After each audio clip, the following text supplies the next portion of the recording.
Hey guys, Kyle the Death Knight of Anime here, bringing you my review for One Piece chapter 939. So, the chapter starts off this week with basically Hiyori explaining how she survived the fire, and through that we also learn that basically Kawamatsu, the person who's imprisoned in the mine with Luffy, is actually a kappa, which honestly is one of those things that is both surprising, yet at the same time I kind of saw it coming because honestly, looking back on previous chapters, Oda gave us a very blatant clue just basically in seeing how basically Kawamatsu laughs. Like, if anything, I think you could say that basically Oda pretty much Oda gave his basically identity away.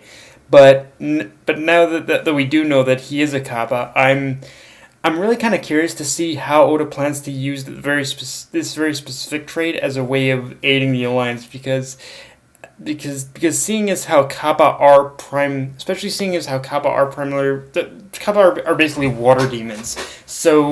That so in a lot of so with base so with basically kappa, like I said, kappa are water demons. So I feel that in some way, I feel that in terms of Kawamatsu, like I'm sure that the whole like the battle against Kaido is going to be this basically one big giant shit fest, like, of everyone coming at him, and not just Luffy.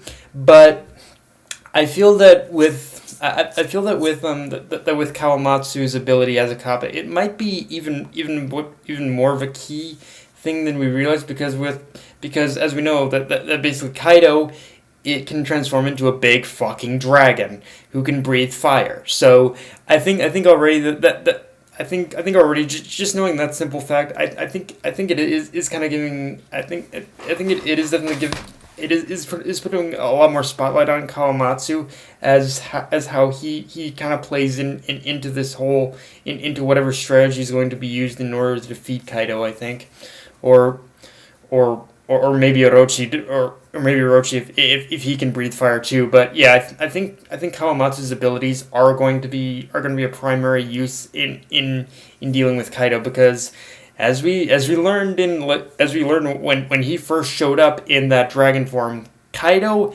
has some serious firepower when he's in that form. So yeah, I feel like Kawamatsu's abilities as a kappa is probably going to come in handy in basically neutralizing or weakening any kind of fire ability that pretty much Kaido ends up using in the final, like, brawl, or whatever happens with, or however Kaido is going to be utilized in the final confrontation of this arc, I guess you could say.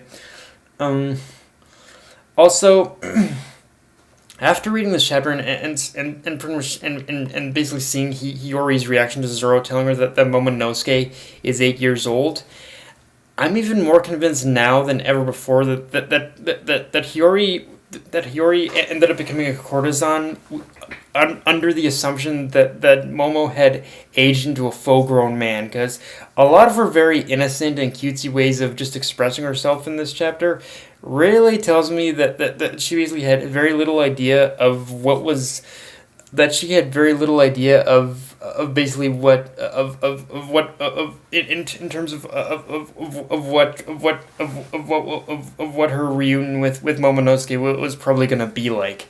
Like, I think I'm almost convinced that she probably thought that being a courtesan was, like, the best way in order to find her brother, like, who again she thought was a man at this point, who 20 years later pretty much thought he was a man.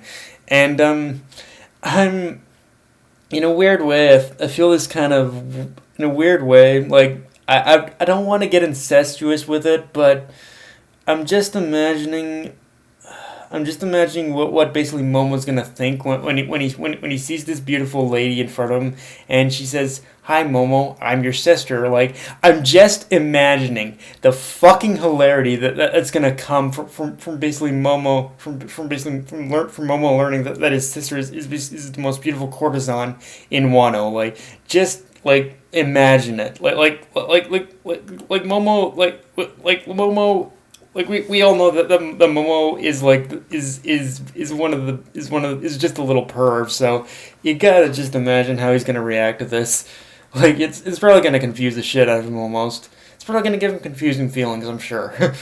um, Although on a more serious note, with on a more serious note, with in terms of Hiyori and the misunderstand and this possible misunderstanding, um, and this little possible misunderstanding, it really does kind of show that I don't think anyone, I don't think even Toki herself, even really had any idea of what would happen after she pretty much after she used her powers, and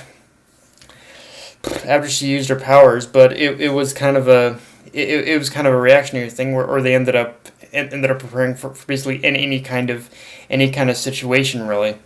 Um, but yeah, I'm just kind of curious as to who as if Odin was the only one who really had an understanding of what Toki's powers were like, or if Fiori and or if Fiori or if Fiori had also an understanding of what her mother's powers were like, because with basically with basically how Momo turned out, obviously that the Momo and Kinemon and all of them, that they pretty much have an idea as to how her powers work, with the fact that they didn't really age. But yeah, it makes me wonder how many outside that actually might have known anything about her powers, their mother's powers. But yeah. Now, one of the more now another of the more important aspects of this chapter is that we see the captured rebels being locked away and put on display as an example to remind those of what happens when you end up defying Orochi. And looking at the situation and how the citizens are reacting to this, it makes me realize that this whole thing of Orochi being in power and being the one who now leads who's now the leader of the Wano country, it makes me realize even more how much of a complete takeover over the basically that basically Orochi, how much of a complete takeover that Orochi can achieved pretty much compared to what basically Doflamingo had done in Dressrosa, because the big flaw with the Dressrosa takeover was the whole turning people into toys part. Like that was a course where pretty much he went wrong, but where Doflamingo went wrong. But with Wano, Orochi has such a stranglehold on the country's loyalty, where there's very little right now that can pretty much make a difference. In fact, this is kind of a situation where, while I myself, I'm still kind of in the camp of believing that Momo is going to be the one to gain the citizens' trust again. Like Momo is the key figure in all this. He does have to be the one in order to rally everyone against Orochi. But definitely, of course, I definitely feel that way. It's I definitely do like how I definitely feel that Oda is playing it up like basically he like pretty much like there needs to be someone else in order to act as sort of an aid or a buffer in order to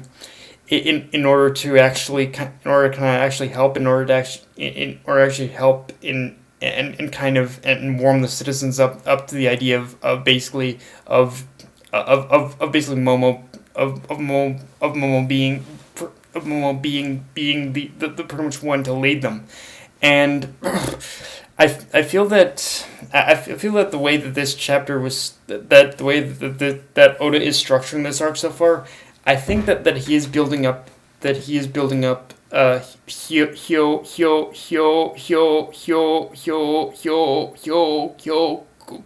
Goro in order to fill that role of being the one to help, in order to act as that buffer or that aid for pretty much in order for Momo to take the reins almost. And speaking of basically Goro, we learned that he can use the exact same armament hockey technique that Luffy's trying to learn. Which, yeah, the more I thought about it, the more it was kind of obvious Oda was going to go down that route.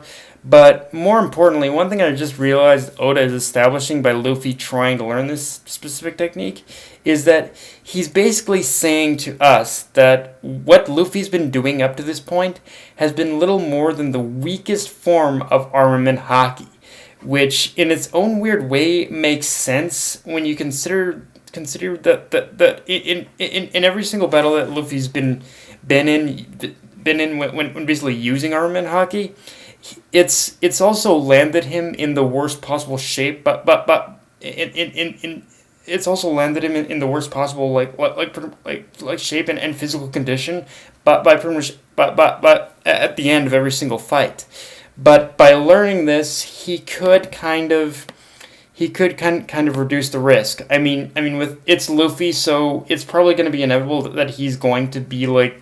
It's Luffy, so it's probably going to be inevitable that he's going to be like. That he's going to end up battered and bruised. But I feel that what Oda's setting up here is that by learning this technique, he is going to be he's going to be less. He's going to be in less danger of near death. Let's put it that way. But yeah, guys. That's my review. If you enjoyed the video, like, comment, subscribe. Follow me on Twitter, Facebook, and Mr. Crunchyroll. Dead Night of Anime, signing off. Later, guys.